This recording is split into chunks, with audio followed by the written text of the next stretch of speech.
Have you ever wondered what games you should keep or you should lose? Find out here at Purge Reviews. Have you ever wondered what games you should sell or you should use? Find out here at Purge Reviews. Find out on our top 10 list what games you cannot miss. Don't forget to subscribe to Purge Reviews.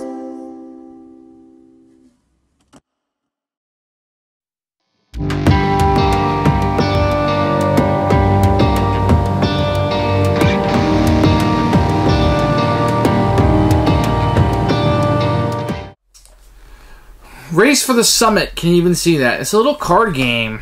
And by the art and the look and the feel, I think this is maybe a small independent game by Mike Laktansky. Sopmeter Games, maybe. I played some other rock climbing games, and I don't have the patience to look for it right now, but I think it was like K2. I wonder, these are by the same people. Nevertheless, this is actually an interesting card game. I'll start by telling you I'm going to purge it. But it is an interesting game, and I hesitate because it is so unique. And it's kind of fun to go from card to card and go after the mountains and kind of hedge your bets and wonder what's there. Or do you hold back and hope not to fall down? Or do you take that leap? Now, some of the action cards may allow you to look ahead and know what's going on, and you can see what cards are out. And oh, there's probably chances are that maybe one of these cards will be one of the ones that will help me. It's fun. I like this game, and I hesitate to get rid of this. And my intention was to purge it. And then I played it a couple of times, and I was like, you know what? This is interesting, and I actually like the parodies that are included here. You got some Heroes and Firefly and just some neat stuff. I'm not sure about the replayability of this. I think after a while, but a little card game like this, that I'm not sure that you bring it out all the time. So I think it might hold its weight. If you just sit down and play it, you could be done rather quickly. You could be done maybe 15, 20, 25 minutes. You got to keep it moving. And the action cards, I think, help that. And there's some luck in this game, and if the cards don't come out right for you, you can really get screwed. But you can also press your luck and go right up that mountain and hurry, and it's exciting, and you're on your toes because I'm going to go up quicker because I'm behind, and then you get a little bit ahead. You're like, maybe I should slow down and keep my lead. It's fun, and I found myself turning from a purge to a keep with this one. And I was a little surprised. The artwork, it wasn't my style, and I didn't really care for it. I'm not a rock climber. I don't like to do that kind of stuff. I've never done it, nor do I have any desire to climb a rock and climb back down. No interest. I don't do a lot of dangerous things, but I found that I got some exhilaration from this game, from a simple card game, and I don't normally play card games. So seek this one out. If you're at a con, try it. If you see me at a con, I'll pull this out and teach it to you. I don't know, it's something I want to play all the time, and I could end up getting rid of this down the road, but Race for the Summit surprised me, and this is why I buy a lot of games. This is why I attract a lot of games. Every once in a while, I found a little one that nobody's ever heard of, or at least I hadn't heard of, and I played, and I'm like, wow, that's not only neat, it's new. And I felt newness when I played this. It wasn't the same kind of thing. It was something new to do with the cards. Fun. Keeping this one. Race for the Summit. Great job, guys. Here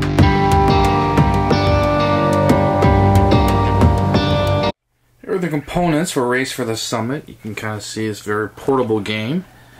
You open it up, you're going to have a rule book.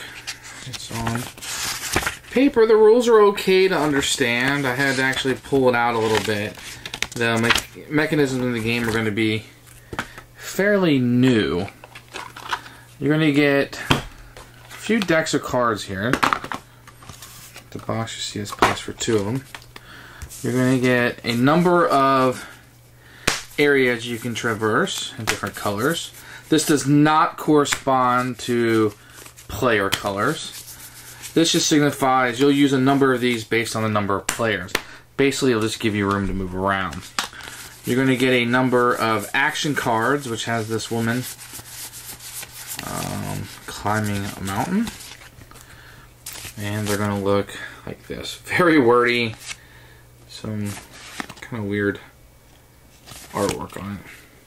The style. That's what they kind of look like.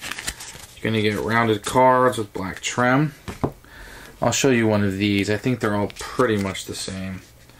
So what you're going to have on these, some arms, flavor text, color will matter, and then who is good at it and who's terrible at each one. So take a look at this. So this is fantastic, positive, negative, and heinous. And that will be in each of the colors. Then you're going to have a number of these, which you'll use one per game, which will kind of set things up for you about what the temperature is outside, thus how it will work. And it'll have a rule that will change. Then you're going to have a number of these ending cards, and some will be easier to end on than others. This is what they call the summit cards. You have the fatigue card, which will tell you where at in the run that things will get harder. And then these are kind of cool. Every character will get one of these in their color, which is a little grappling hook of some sort. You will get your character. If you like heroes, it's Hero Rakamura in this game. And all of the characters are parodies. So River from Firefly, Hero Rakamura from Heroes, George Costanza from Seinfeld, Crack Bauer, which is Jack Bauer, I guess, Jim Kirk, Bluffy Summers, Granite Jackson, I think that's Janet Jackson, and Hannah Monta. I don't know. I think that's Miley Cyrus. And so the components is a bunch of cards. They're okay quality. I'm not crazy about the artwork. It gets the job done. This is fine because they use the same pictures. That was consistent. Overall, okay. Okay.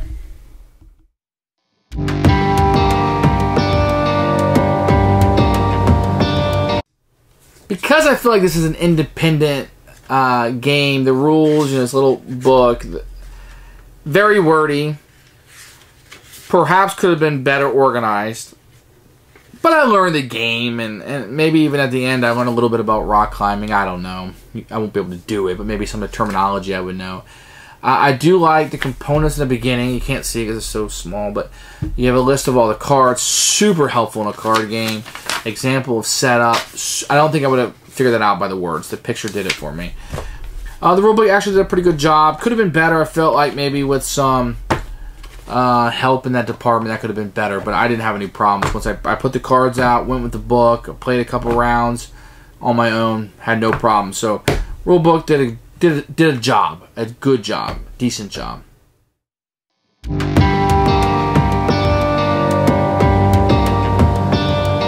So the game will kind of be set up like this, and you'll have a start card. These will all be the start cards here, but and let's say we're going to use River Jam. I'm just going to show you how it plays. It'll tell you, what she's good at, kind of give you the movement that you'll use, and she'll have a power that you can look at it and use once per game. And this will be in front of you, and what you'll use is you'll use this little thing right here, which you can see. Well, you put on the cards and just kind of show where she's at. And on your turn, and then based on the environment, you'll have some little power, and it'll tell you where the fatigue card starts. So the fatigue card will look like this, and if you're it'll look like this. If you're before, you get 3 stamina per turn. Afterwards, you get 2. I'm just going to place it here just to show you where it is. So down this line would be 3 stamina and 2 stamina over. So when she wants to move, you just flip over the card, and you'll take a look at it. When you start out, the gray means you can hook in. When you get to the first hook in, you must hook in, and everybody's good at this one. So With the plus sign, you'll look here, the plus sign is blue positive. It will cost her 1 stamina to move there and 1 to clip in. She has 3, but when you clip in the first time, you must stop. Then the other player would go. You can always move orthogonal, never diagonal, unless a card allows you to. And I'll just say she's going to move here. And this is the jug. It's positive, so you look on her little chart. You'll memorize this very quickly. A jug is 1 stamina to move there.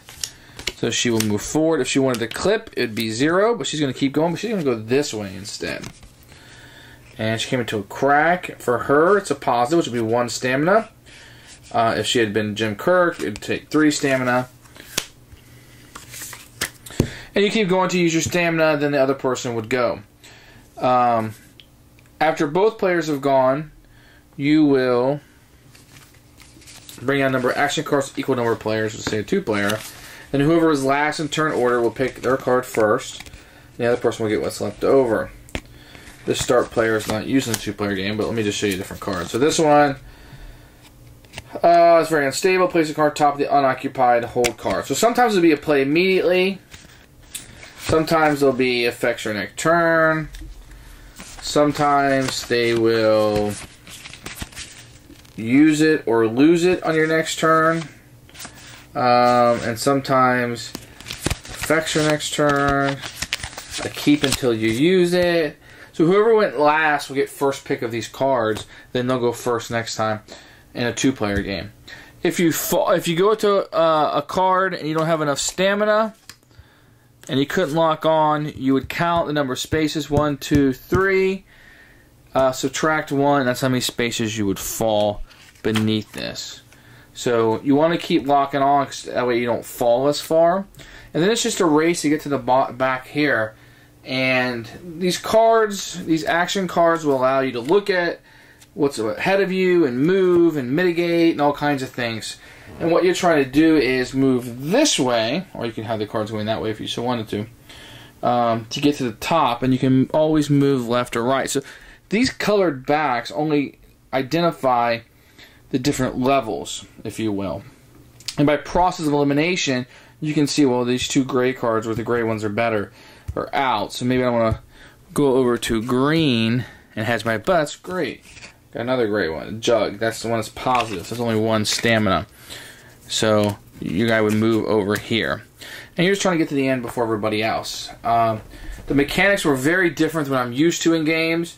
It was very unique use of cards. This could have easily been a board game if they had so chosen, with really great components. So I would actually be interested to see the board game version of this and have it in 3D. It would be really cool. And that's how you play Race for the Summit.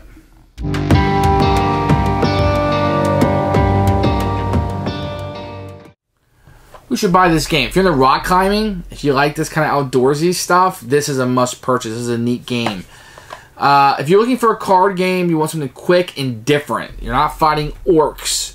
You're not getting money. You're not in space. You're climbing a rock. This is different. This is fun. You're doing unique things with cards. This could have easily been a board game with 3D pieces and very neat looking. K2-ish. But it ended up being a neat little game. You can play up to 6, but they claim 10 minutes per player. That's probably about right. It's a little pusher luck, a little bit of hoping for the best, and a little bit of luck. But it turned out well, and I like it. Give this one a shot, guys. This is interesting. It probably won't cost you very much.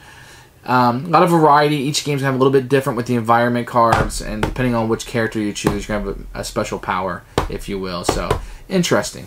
Race for the Summit is going to be a keeper from a Purge. It saved itself at the last minute.